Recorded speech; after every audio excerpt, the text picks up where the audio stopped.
In the highlands of eastern Africa, in the shadow of an empire that had stood for centuries, a child was born who would shape the destiny of a nation. On the 23rd of July, 1892, in the small town of Ageresa Goro, near the ancient walled city of Harar in eastern Ethiopia, a boy entered the world. His birth was quiet, but the lineage into which he was born was not.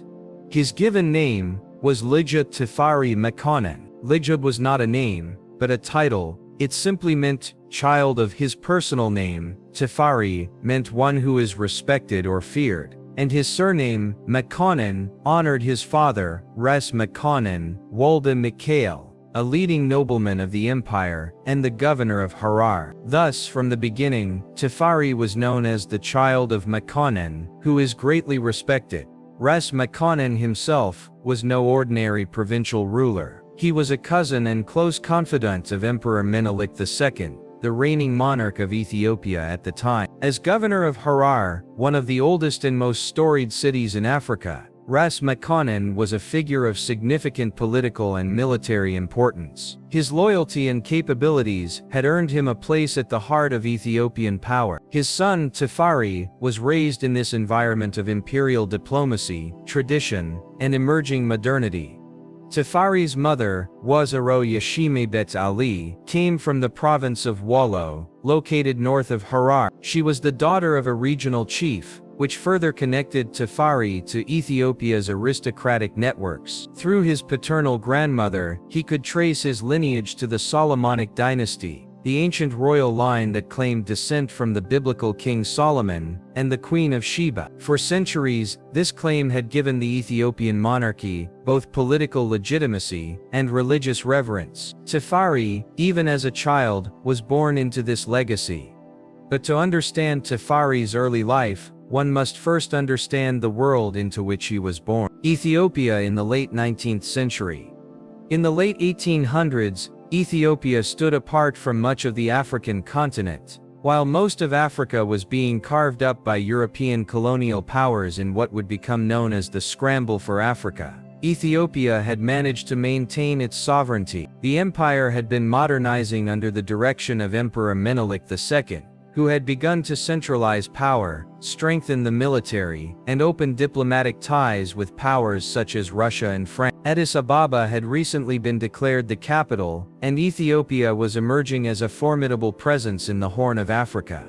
Yet it was also a deeply traditional society. Religion played a central role in public and private life. Christianity had taken root in Ethiopia over 1,000 years earlier, making it one of the oldest Christian nations in the world. Ethiopian Christianity developed in isolation from the wider Christian world after the Arab conquests of the 7th century, and it retained many features of early church practices, rituals, liturgies, and scripture rooted in the earliest traditions of the faith. Politically, Ethiopia was a multi-ethnic empire. The two largest ethnic groups, the Oromo and Amhara, made up the majority, but many other peoples including Tigrayans, Somalis, Guruj and others, also lived within the imperial boundary. Each group had its own language, customs, and religious traditions. The complexity of governing such a diverse population would remain a defining challenge throughout Tafari's life. At the time of his birth, Ethiopia was often referred to by the name Abyssinia,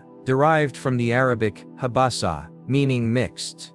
This referred to the ethnic and cultural mosaic of the empire. It was a land of highland plateaus, desert lowlands, ancient Christian monasteries, and Islamic trading cities. It was into this intricate and ancient world that the young Tafari was born. Tafari's early education and upbringing. Ras Mekonnen understood the value of both Ethiopian tradition and the emerging modern world. He ensured that Tafari received a rigorous education from an early age. He was taught to read and write in Ge'ez, the liturgical language of the Ethiopian Orthodox Church, as well as Amharic, the official language of the court. Later he would study foreign languages, including French and English, a rarity at the time. Tafari's teachers were carefully selected. One of them, a Capuchin monk named Father André Girasso, was instrumental in instructing him in French and providing him with an international perspective. He also studied theology, philosophy, and governance. Even as a young boy, Tafari exhibited a keen intellect and an unshakable sense of dignity.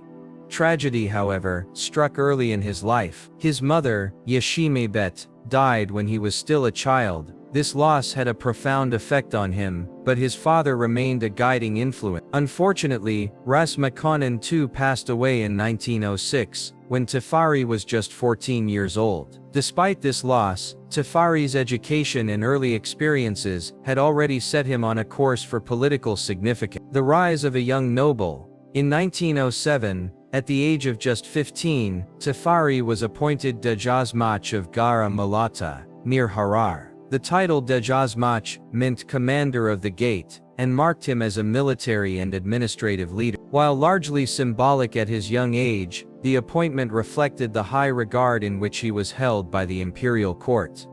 In 1910, Tafari was promoted to governor of Sudamo, a southern province. It was a significant post, and one that gave him real administrative experience. A few years later he was transferred to govern Harar, his father's old post, and a city he knew well. By this time, he was beginning to develop a vision for a modern unified Ethiopia, one that could coexist with tradition, but embrace reform. He married Minna Nasfa in 1911, a noblewoman of the imperial line. This strengthened his ties to the royal family, and provided a foundation for his political legitimacy. Minna would remain his lifelong companion, and become empress by his side in later years. But Tafari's ambitions would soon be tested, for though he was rising steadily in rank and influence, the imperial succession was not in his favor. The question of succession. Emperor Menelik II had ruled since 1889, and was widely revered for his leadership,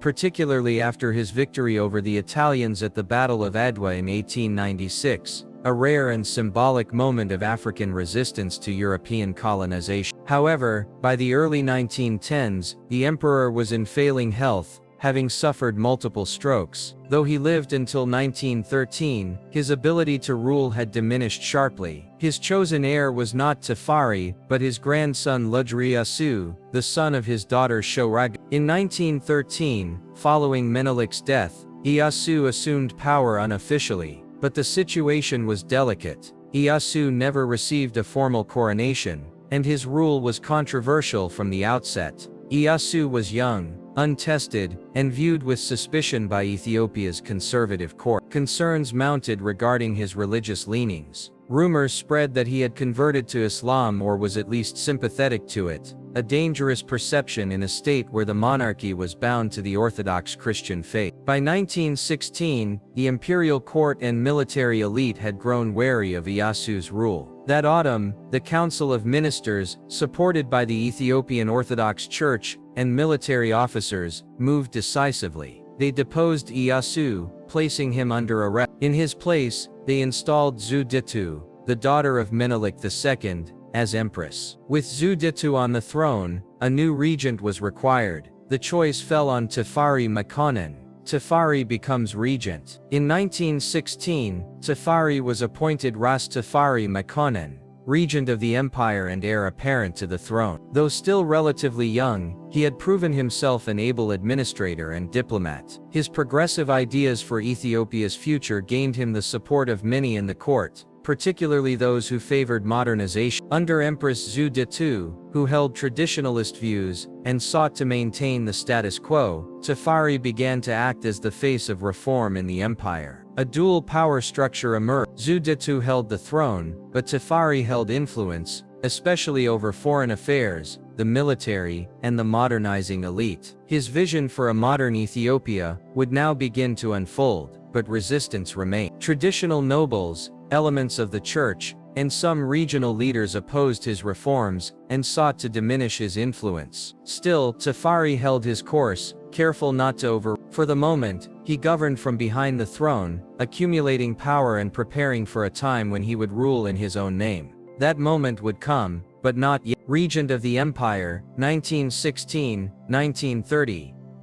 In 1916, Ras Tafari Makonnen, newly appointed as regent and heir to the throne, stood at a crucial turning point in Ethiopian history. The empire had just experienced a crisis of succession, with Lodriasu's removal from power and the coronation of Empress Zewditu. In this transitional moment, the future of Ethiopia hung delicately between tradition and reform. Empress Zewditu, though officially the ruler of the empire, was a conservative figure. Deeply rooted in the customs of the Ethiopian Orthodox Church, she sought to preserve the ancient traditions of the realm. In contrast, Ras Tafari, her cousin and regent, represented a new path, one of gradual modernization, diplomacy and institutional reform. Though subordinate in title, his influence would soon eclipse that of the emperor. A dual system of governance. The years following 1916 saw the formation of a dual government. While Empress Zewditu held symbolic and spiritual authority as sovereign, it was Ras Tafari who oversaw the machinery of administration, diplomacy, and military reform.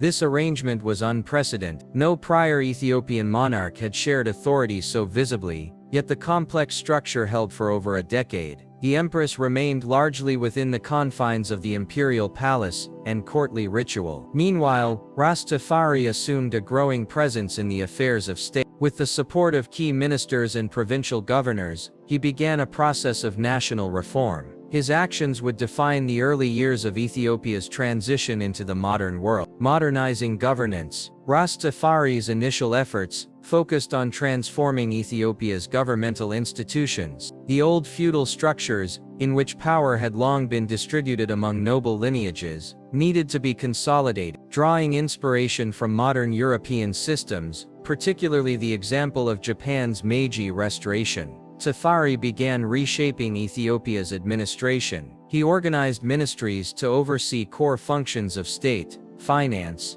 education, foreign affairs and justice. These offices were structured to follow bureaucratic procedures rather than personal networks of patronage. Positions increasingly became based on merit and capacity, rather than noble birth alone. A particularly important area of focus was the judiciary. The traditional legal code of Ethiopia, known as the Fetha Negest, had been in place since the Middle Ages. While foundational, it contained provisions for corporal punishment and lacked procedural safeguard. Ras Tafari began introducing reforms to harmonize Ethiopian law with contemporary legal standards, borrowing selectively from civil and common law systems abroad. The first steps toward infrastructure and industry. As governance evolved, Ras Tafari also turned his attention to infrastructure and economic development. The establishment of electricity grids, which had begun in Addis Ababa in the mid-1910s. Roads began linking previously isolated regions. Telegraph lines and radio communications started appearing, albeit in limited form. It was a slow process, constrained by geography, resources and opposition, but it had begun. In 1927, the National Bank of Ethiopia was founded. This institution played a pivotal role in managing currency, credit, and trade. Interest rates were regulated, and steps were taken to curb exploitative lending. For an empire still heavily agrarian and largely disconnected from the global economy, this marked a major shift. Meanwhile, educational reforms were quietly taking shape. Though literacy remained low across the country, schools were founded in Addis Ababa and other urban centers. Curricula began to include secular subjects alongside traditional religious instruction. Ras Tafari believed that an educated populace would be essential for Ethiopia's transformation. Military reform and foreign policy. Ethiopia's military, too, was subject to change. Following the victory over Italy at the Battle of Adwa in 1896, the Ethiopian army had remained formidable but uneven in its composition. Ras Tafari sought to professionalize. A military college was established to train officers, and European instructors were brought in to teach modern tactics and logistics. These reforms served a diplomatic purpose as well. In 1923, Ethiopia became a member of the League of Nations, marking it as one of the few African countries to join the international community on equal footing. The move was significant. It represented international recognition of Ethiopia's sovereignty and signaled the success of Ras Tafari's modernizing policies. Membership in the League required commitments, including efforts to abolish slavery. Though the practice remained widespread in the empire, particularly in rural regions, Ras Tafari introduced limited measures to suppress it. He faced resistance from the nobility and landed elites, many of whom saw slavery as a pillar of the old order. Still, international pressure compelled him to take at least symbolic steps toward its eventual eradication. The 1924 foreign tour, perhaps the most pivotal moment of Tafari's regency, came in 1924, when he undertook a diplomatic tour of Europe and the Middle East. Accompanied by a delegation of Ethiopian nobles and advisors, the regent visited Jerusalem, Cairo, Rome, Paris, London, and Geneva. In London he met King George V. In Paris, he held discussions with French Prime Minister Raymond Poincaré. In Rome he was received by King Victor Emmanuel III,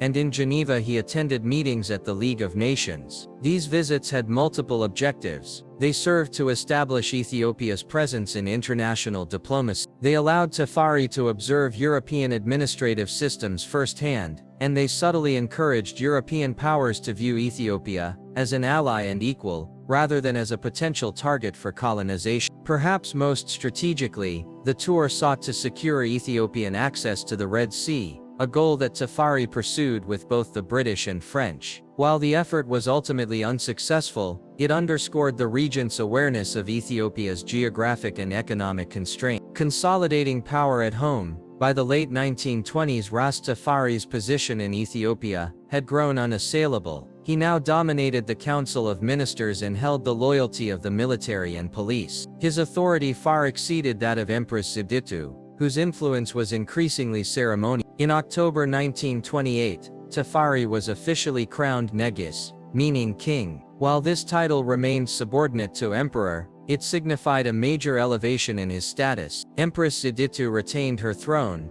but it was clear to all observers that the reins of power had shifted. This new balance provoked resistance. In early 1930, Gugsa Wella, Zewditu's husband and a conservative noble, launched a rebellion against Tafari's authority. He hoped to restore his wife's influence and perhaps claim the throne himself. The conflict culminated in the Battle of Ankim, on 31 March 1930. Tafari's forces, equipped with more modern arms and trained under new military doctrine, defeated the rebels. Gugsa Wella was killed in the fight. Just 2 days later, on 2 April 1930, Empress Zewditu died, reportedly of natural causes. Her passing marked the end of Ethiopia's dual monarchy, the path to coronation. With the empress gone and his rivals subdued, there remained no obstacle to Ras Tafari's ascension. A mourning period was observed in honor of Zewditu, lasting several months, but preparations were already underway for a coronation that would signal a new era for Ethiopia. On 2 November 1930, at the Cathedral of St. George in Addis Ababa,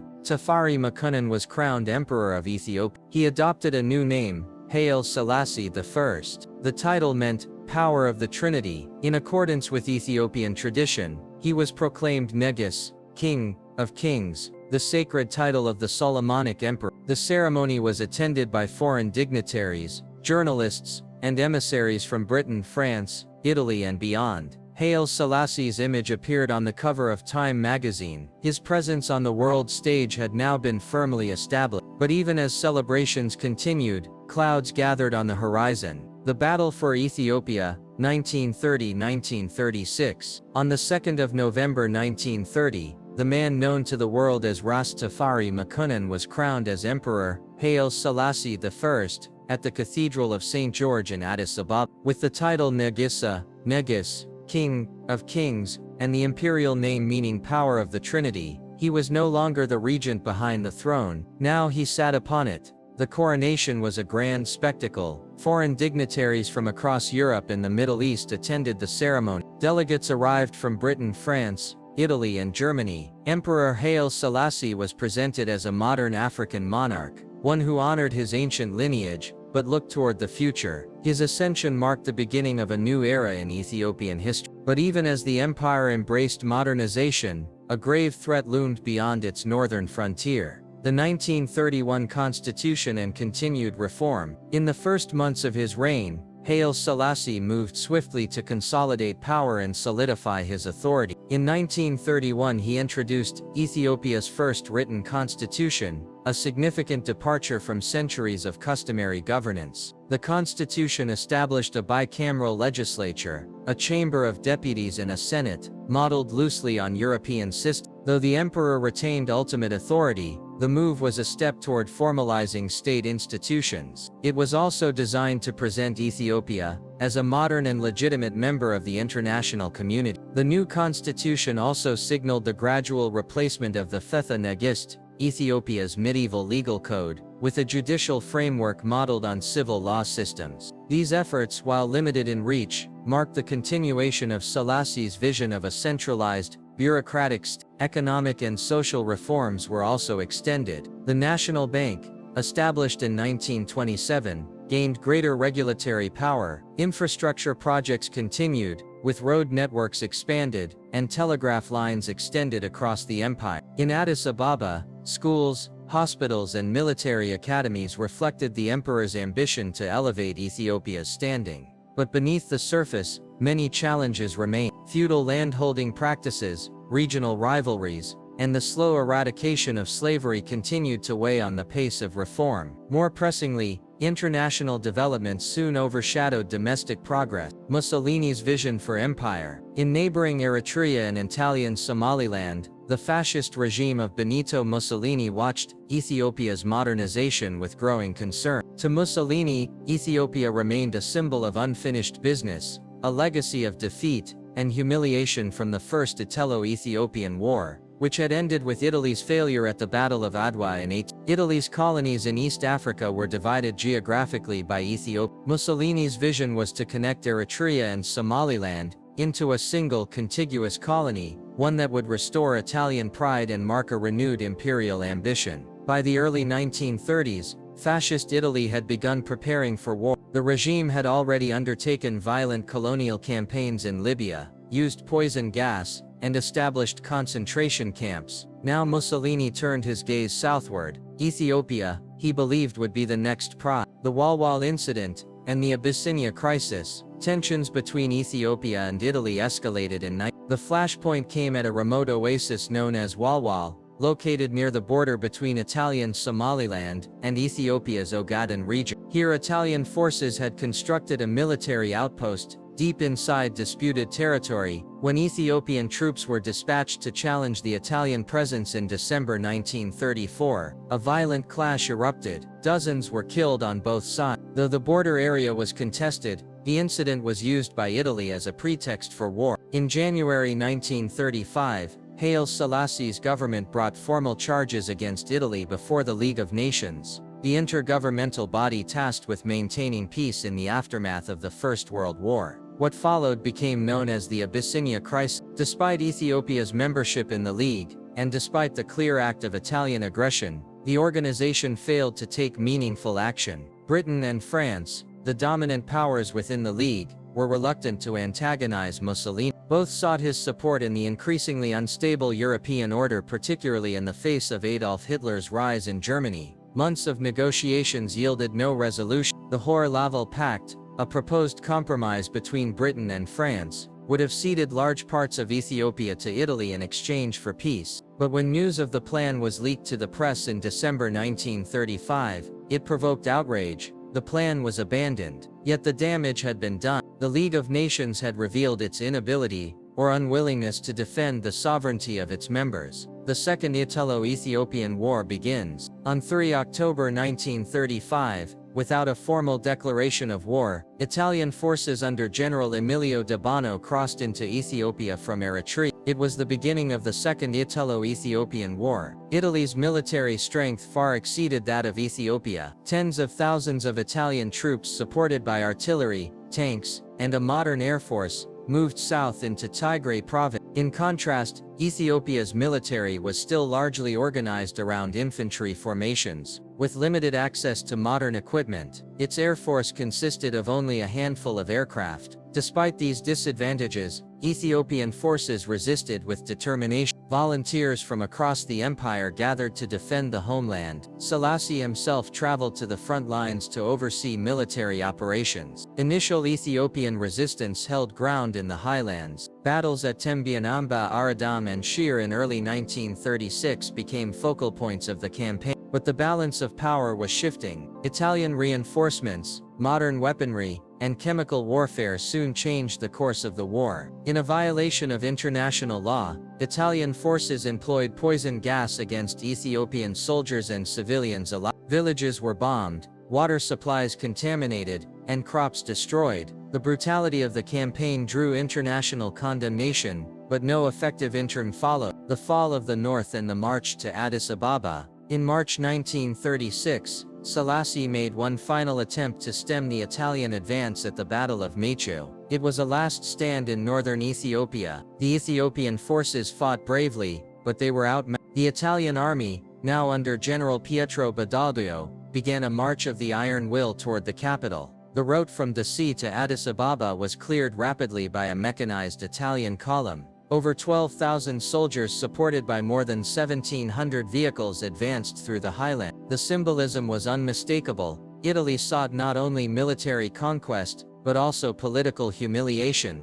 By early May, the Ethiopian government recognized that the capital could not be defended. Emperor Haile Selassie, along with members of the imperial court, fled the city. On 5 May 1936, Italian troops entered Addis Ababa. The conquest of the capital marked the collapse of organized Ethiopian resistance. 3 days later, Mussolini proclaimed the annexation of Ethiopia, and the creation of Italian East Africa, which merged Eritrea, Ethiopia, and Somaliland into a single colonial unit. The campaign, in his view, had finally avenged the defeat at Addis. Selassie in exile and the international appeal. Following his departure from Ethiopia, Haile Selassie journeyed to Europe. His destination was Geneva, where he intended to address the League of Nations directly. On 30 June 1936, the emperor delivered a speech before the assembly. In measured tones, he described the horrors of the war, the use of poison gas, the targeting of civilians, and the betrayal by the international community. It was a historic address. The emperor, dressed in full imperial regalia, stood alone among the diplomats of the world, and warned that the aggression against Ethiopia was a harbinger of wider conflict. "It is us today," he said, "it will be you tomorrow." His words echoed far beyond Geneva. While they did not change the outcome of the war, they established Selassie as a symbol of resistance to fascism. That same year, he was named Time magazine's Man of the Year, the first African leader to receive the title. But recognition did not bring redemption. Ethiopia remained under Italian occupation. Selassie moved to Bath, England, where he would live in exile for nearly 5 years. The shadow of war. The years that followed saw the spread of war across the globe. Nazi Germany, under Adolf Hitler, remilitarized the Rhineland in 1936, annexed Austria in 1938, and invaded Poland in 1939, triggering the Second World War. Mussolini's Italy, having grown closer to Germany, declared war on Britain and France. These developments would eventually bring about a dramatic reversal in the fortunes of Haile Selassie and the Ethiopian people. But in the mid-1930s, all seemed lost. The empire had fallen, its monarch was in exile, and the League of Nations, once seen as the guarantor of peace, had failed. Yet resistance remained. In the highlands and forests of Ethiopia, guerrilla fighters known as the Arbignac, or Patriots, continued to resist Italian rule. They kept alive the hope of liberation, and they would eventually become instrumental in the struggle to restore Ethiopia's sovereignty. The Return of the Lion, 1936-1945. The fall of Addis Ababa in May 1936 marked a profound rupture in the history of Ethiopia. For the first time in centuries, the capital city was occupied by a foreign power. With the declaration of the Italian colony of Italian East Africa, Mussolini believed his dream of empire had been fulfilled. Yet even in exile, Emperor Haile Selassie did not accept defeat. From his temporary home in Europe, he began a new struggle, not with armies, but with diplomacy, words, and persistent exile in Bath and life in England. Following his address to the League of Nations in Geneva, Haile Selassie traveled to Britain, where he settled in the city of Bath in the west of England. There he took up residence at Fairfield House, a quiet villa that would serve as his home throughout his years in exile. Though removed from the seat of power, the emperor remained an active statesman. His household in Bath became a center for diplomatic communication, planning, and appeals to the international community. Haile Selassie continued to correspond with supporters across Europe, Africa, and the Americas, seeking assistance for the Ethiopian cause. Yet this period was also marked by personal hardship. The emperor's family was scattered. Members of the imperial court had been detained or killed. His wife, Empress Menenasfa, remained under house arrest in Addis Ababa. Resistance movements in Ethiopia, though active, operated without central coordination. The path to liberation was far from clear. Despite these challenges, Haile Selassie never abandoned hope. He cultivated relationships with British officials, journalists, and African diaspora community. Gradually, his efforts began to shape public opinion, particularly in light of the mounting aggressions by fascist powers in Europe. The wider world in crisis. As the 1930s drew to a close, the political landscape of Europe shifted dramatically. In 1938, Nazi Germany annexed Austria, followed by the occupation of Czechoslovakia. In September 1939, German troops invaded Poland, prompting Britain and France to declare war, the beginning of the Second World War. Italy, though initially cautious, aligned with Germany in June. Mussolini declared war on Britain and France, and Italian troops launched offensives in southeastern France, North Africa, and East Africa. With this, Britain and Italy became enemies once more, and Ethiopia became a potential front in the wider conflict. The geopolitical realignment transformed Ethiopia's situation. What had been a local occupation now became a theater in a global war. The East Africa Campaign begins. With the outbreak of war between Britain and Italy, the British began preparations to reclaim British Somaliland, Sudan, and other territories threatened by Italian expansion. In the Horn of Africa, Allied forces now had a clear strategic interest in undermining Italian control. Meanwhile, within Ethiopia, resistance fighters known as the Arbagnok, or Patriots, had never stopped fighting. They operated in remote regions, carrying out ambushes, sabotaging communications, and sheltering fugitives. Though poorly equipped, their determination was undiminished. Recognizing the opportunity, Haile Selassie began lobbying the British to support a coordinated liberation effort. In 1940, he traveled from England to Khartoum in Anglo-Egyptian Sudan, where he began organizing the return campaign with British military advisors. There he met with Orde Wingate, a young British officer with unorthodox tactics and strong anti-fascist conviction. Wingate became instrumental in coordinating the guerrilla fighters with British-led forces, helping to build a strategy for retaking Ethiopia. The invasion of Italian East Africa. The East Africa Campaign began in earnest.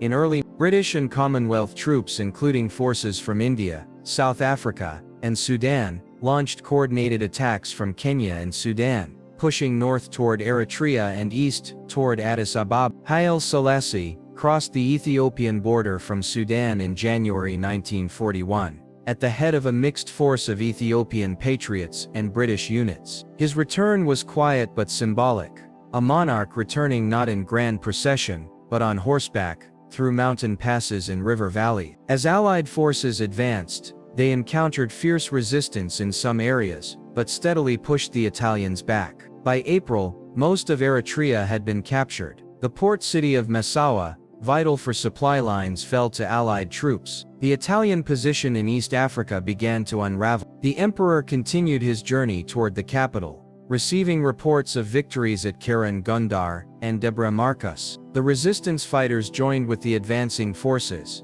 and Italian morale began to collapse. The liberation of Addis Ababa. By late April 1941, Italian forces had evacuated much of central Ethiopia. The capital, Addis Ababa, was in disarray, its residents anxious, the streets quiet, the administration crumbling. Then on 5 May 1941, exactly 5 years to the day since his exile, Haile Selassie re-entered Addis Ababa. He arrived without grand ceremony, but the symbolism was profound. He addressed the people of Ethiopia with calm resolve. Today is the day on which we have put an end to the enemy's dream. Our voice and our spirit have been vindicated. The occupation had ended. The Solomonic dynasty had been restored. The emperor was once again on the throne. British conditions and the abolition of slavery. The restoration of Haile Selassie was supported by the British, but it came with expectations. Chief among them was the complete abolition of slavery, which had persisted in Ethiopia, despite earlier reform. While Italian authorities had outlawed the practice during their occupation,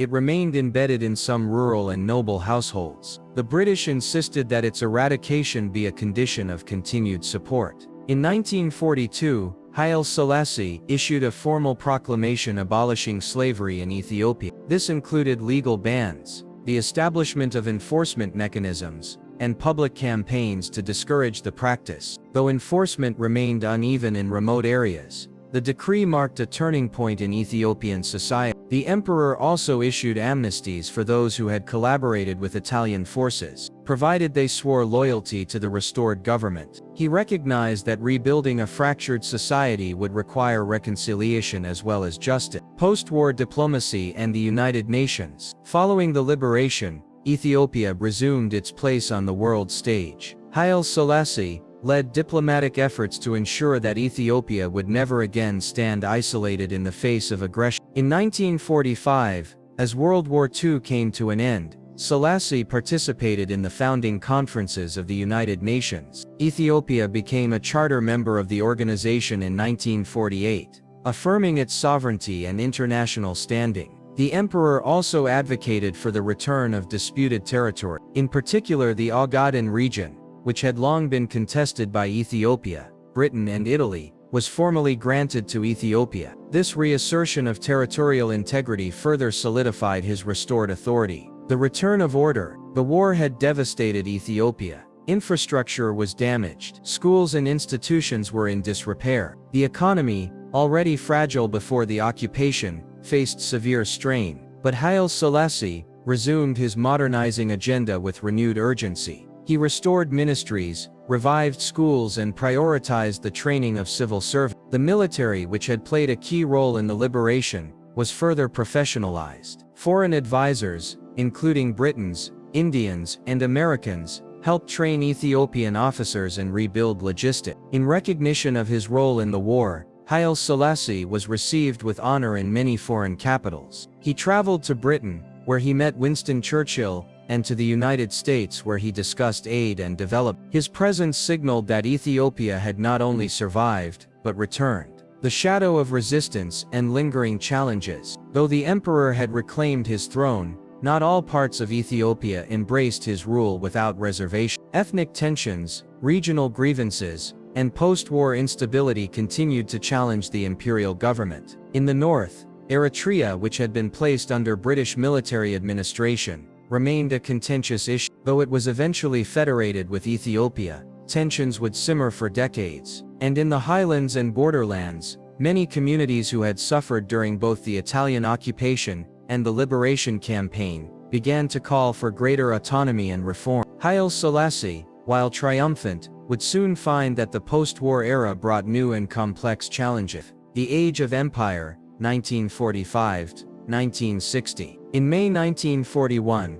the Lion of Judah had returned to his throne. By the close of the Second World War in 1945, Emperor Haile Selassie stood once again as the sovereign ruler of a free Ethiopia, one of the only African nations not formally colonized in the age of European empire. Yet the world that emerged from the ashes of the global war was fundamentally different. The colonial order was beginning to unravel. Nations across Asia and Africa were calling for independence. The Cold War divided the globe between rival blocs. It was in this new age that Haile Selassie would seek to reshape Ethiopia into a modern African state, one that could maintain its sovereignty, reform its society, and lead a continent awakening to self-determination. Post-war reconstruction and national reform. The end of the war had left Ethiopia physically scarred and institutionally weakened. Many roads, telegraph lines, schools and government offices had been damaged or abandoned. The national treasury was depleted. The military, while recently victorious, needed reorganization. Haile Selassie responded by accelerating his program of national reconstruction. Government ministries were re-established and restaffed. Public education was expanded. New schools and colleges opened, often staffed by foreign teachers and missionaries, with curricula emphasizing science, modern languages, and administration. The emperor personally oversaw these efforts, seeing education as the cornerstone of national progress. The legal system continued its gradual transformation. The traditional Fetha Negest was further replaced with a new civil code, based in part on European models. Legal training programs were established, and new courts were created to standardize justice throughout the empire. In 1955, a revised constitution was promulgated. It expanded upon the 1931 constitution, establishing more formalized institutions and restating the emperor's commitment to modernization. The document borrowed elements from Western constitutions, including that of the United States. But in practice, the emperor retained supreme authority, and the new parliament held limited powers. Nevertheless, the constitution was a symbolic affirmation of Ethiopia's evolution toward constitutional monarchy. Ethiopia and the world stage. During the 1950s, Ethiopia's diplomatic presence expanded dramatically. Haile Selassie became one of the most visible African leaders on the international stage. In 1948, Ethiopia became a charter member of the United Nations, joining the new organization created to replace the League of Nations. The emperor was welcomed in capitals across the world. He attended the funeral of U.S. President John Kennedy in 1963, visited Paris to meet Charles de Gaulle, and established embassies on nearly every continent. More importantly, Haile Selassie sought to position Ethiopia as a voice for African unity and independence. In 1963, he hosted the founding conference of the Organization of African Unity, OAU, in Addis Ababa. The OAU aimed to unite newly independent African nations, resist colonial domination, and promote regional cooperation. Ethiopia's capital would serve as the organization's headquarters for decades to come. Through these efforts, Haile Selassie was widely regarded as a symbol of African sovereignty and continuity. He was a monarch from an ancient dynasty, but he spoke the language of modern diplomacy. His government dispatched peacekeepers to Congo, supported decolonization movements, and consistently advocated for African self-rule. The question of Eritrea. But even as Ethiopia gained prominence abroad, it faced mounting challenges at home, none more contentious than the issue of Eritrea. Eritrea, formerly an Italian colony, had been placed under British military administration at the end of World War II. For several years its future status remained unresolved. The United Nations, under pressure from various global powers, proposed a compromise in 1950. Eritrea would be federated with Ethiopia, granting it internal autonomy under Ethiopian sovereignty.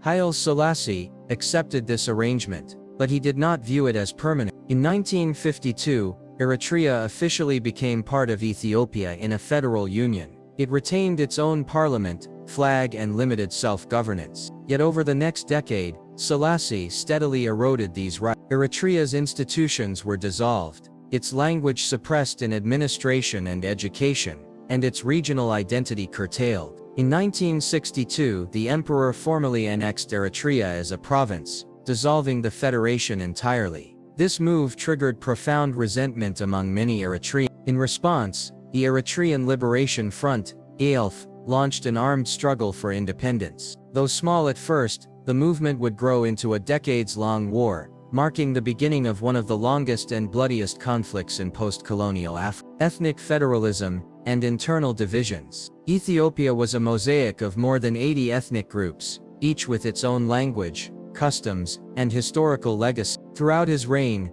Haile Selassie sought to unify these diverse populations under a common Ethiopian identity, centered on the Amharic language, the Ethiopian Orthodox Church, and the Solomonic dynasty. But these policies, while unifying in vision, often marginalized large sections of the population. The Oromo, the Tigrayans, the Somalis, and others increasingly felt sidelined in the imperial structure. Ethnic identities, far from disappearing, were hard. To address these issues, the imperial government promoted a loose form of ethnic federalism. Ethiopia was divided into provinces, where different ethnic groups predominated, and local governors were appointed to manage them. But these appointments often favored imperial loyalists and nobles, not representatives of the communities they governed. The policy deepened rather than healed divisions. In Tigray, the emperor's government was widely viewed as neglectful. By the late 1950s, famine, drought, and disease had ravaged the province. In 1958, widespread starvation was reported, but the central government in Addis Ababa offered little assistance. In 1959, Under mounting pressure from foreign allies such as President Dwight D. Eisenhower's administration in the United States, the Ethiopian government finally responded with aid. Even so, the death toll from the famine exceeded 100,000 people, and it left deep scars on the relationship between Tigray and the imperial government. The limits of reform. While Ethiopia was modernizing on the surface, many of its foundational structures remained resistant to change. Land ownership remained highly unequal. A small elite, composed of nobles, landlords, and members of the church, held vast estates, while the majority of peasants labored under traditional obligations. Attempts at land reform were proposed, but little was done to challenge the entrenched interests of the aristocracy. The emperor, while personally committed to gradual change, relied on the loyalty of these traditional elites. Reform therefore proceeded at a cautious and limited pace. Moreover,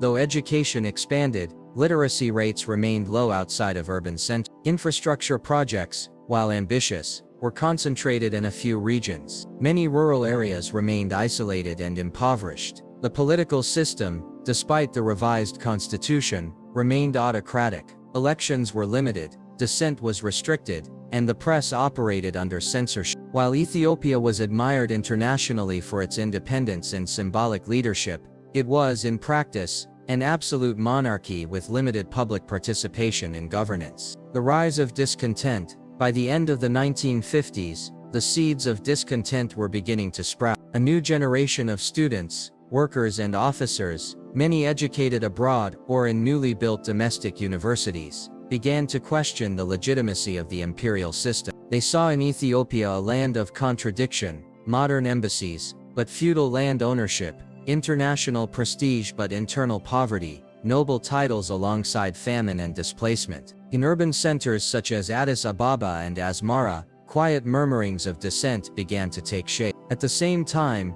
the spread of socialist ideas and revolutionary ideologies, amplified by contact with movements in China, the Soviet Union, and Cuba, began to influence Ethiopia's youth. Student organizations debated land reform, constitutional limits on the monarchy, and the rights of ethnic minorities. For now, these voices remained on the margins. But in time, they would grow louder, more organized, and more confrontational. A monarch at the height of his power, despite the brewing unrest, the 1950s represented the zenith of Haile Selassie's international reputation. He was celebrated as a wise ruler, a symbol of African dignity, and a respected elder statesman. Photographs of the emperor attending international summits, walking alongside world leaders, and speaking on global issues filled newspapers across the globe. His image adorned postage stamps, murals, and public squares. To many Africans, he was a symbol of resistance to colonialism. To many abroad,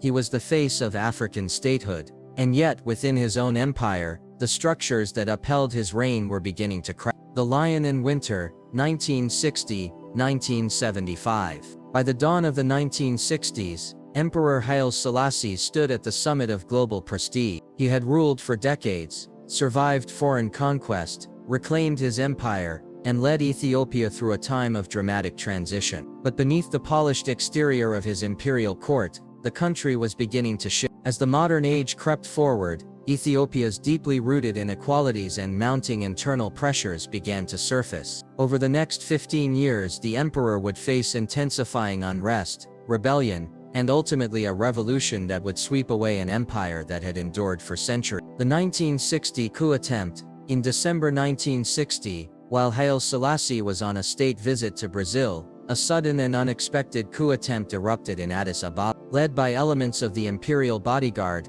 the insurrection was coordinated by two brothers, Brigadier General Mengistu Niwe and his brother Jermaine Niwe, both prominent figures within the military and administration. The conspirators declared Crown Prince Asfaw Wasson, the emperor's son, as the new monarch, though it remains unclear whether the prince supported or merely tolerated the move. For 4 tense days, Addis Ababa was held by the rebels, and over 300 people were killed in street fighting and reprisals. Upon learning of the events, Haile Selassie immediately returned to Ethiopia. Loyalist forces suppressed the coup, the Niwe brothers were executed, and order was restored. But the incident marked a turning point. For the first time, the monarchy had been directly challenged from within the armed forces. The emperor survived, but the sense of permanence that had surrounded his rule was now fractured. Growing repression and the rise of the security state. In the aftermath of the coup, Haile Selassie's government grew more cautious and increasingly authoritarian. The emperor remained a symbol of continuity, but his administration became more reliant on intelligence services, censorship,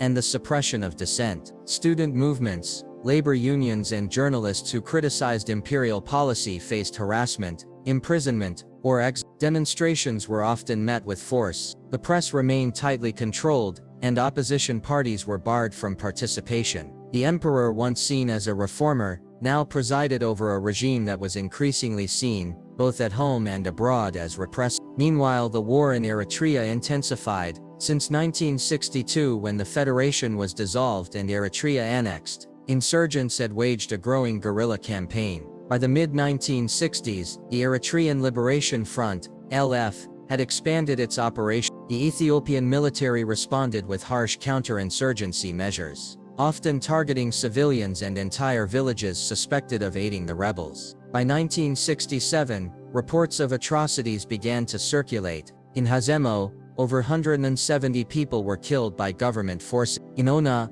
in December 1970, nearly 800 civilians were reportedly massacred. While some actions were carried out by undisciplined field commanders, they were part of a broader campaign that came to define Ethiopia's military posture in Eritrea. These events further alienated large segments of the population and eroded the moral standing of the imperial government. Rastafarianism and global symbolism. Even as Haile Selassie faced mounting challenges at home, his global symbolism continued to grow, particularly through the unexpected emergence of a new religious and cultural movement, Rastafarianism. Rooted in early 20th century Ethiopianism and the Back to Africa movement, Rastafarianism took hold in the Caribbean, especially Jamaica, where a mixture of biblical interpretation and Pan-African thought led to the deification of Haile Selassie. To many Rastafarians, the emperor was a divine figure, the second coming of Christ, and the embodiment of black liberation. The movement took its name from his pre-coronation title, Ras Tafari. In 1966,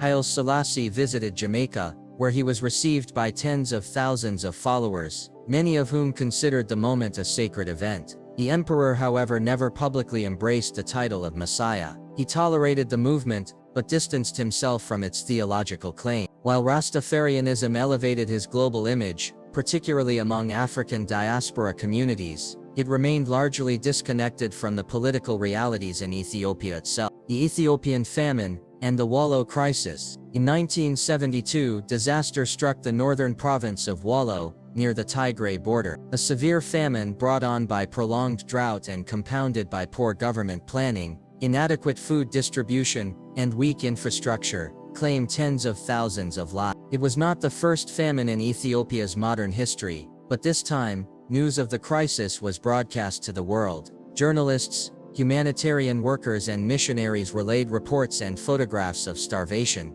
to international audiences. What made the situation more devastating was the revelation that even at the height of the famine, grain from Wollo was being exported to urban markets, including Addis Ababa. The perception grew that the government had not only failed to prevent the crisis, but had allowed it to worsen through negligence and economic mismanagement. Estimates of the death toll vary, but between 40,000 and 80,000 people perished in Wollo and surrounding areas. The famine exacerbated ethnic tensions, particularly among the Oromo, Afar, and Tigrayan peoples, who felt abandoned by the imperial center. The crisis ignited a wave of anger, particularly among students, soldiers, and middle-class Ethiopians. For many, the famine became a symbol of the state's failure and a turning point in the nation's political life. The revolution builds. As unrest spread, mutinies broke out across the country. In January 1974, soldiers stationed in the southern town of Nijeli Barana protested their living conditions by forcing their commander to drink the contaminated water they were given.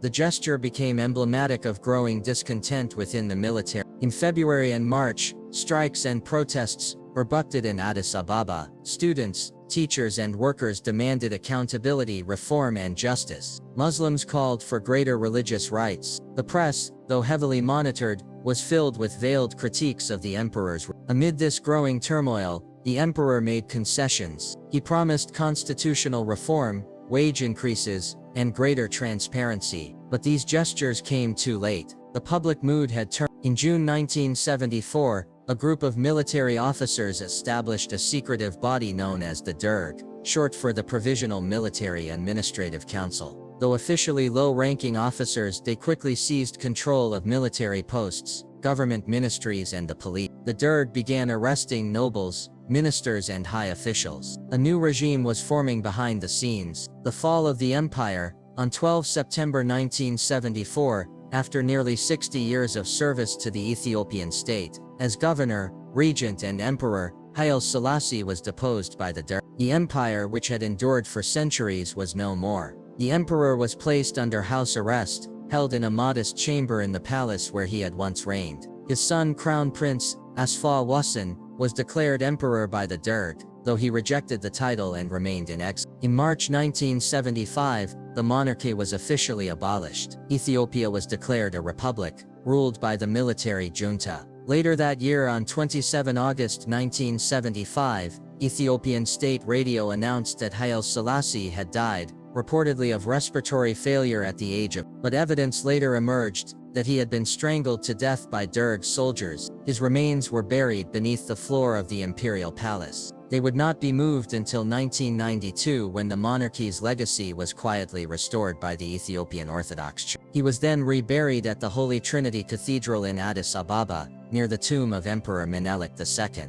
Legacy and shadows. The death of Haile Selassie marked not only the end of an era, but the beginning of one of the darkest chapters in Ethiopian history. The Derg's rule ushered in the Red Terror, mass executions, famine, and civil war. The country would remain mired in conflict for decades. Yet Haile Selassie's legacy remains complex. He was a modernizer, a diplomat, and a symbol of African resistance. He presided over Ethiopia's transformation from a feudal monarchy into a centralizing modern state. He fought fascism, championed African unity, and stood as one of the longest reigning monarchs of the time. But he was also a ruler who presided over famine, suppressed dissent, failed to resolve deep ethnic divisions, and left behind an empire that would collapse into years of suffering. Today, Haile Selassie remains both revered and contested, a towering figure whose life reflects the triumphs and tragedies of modern Ethiopia.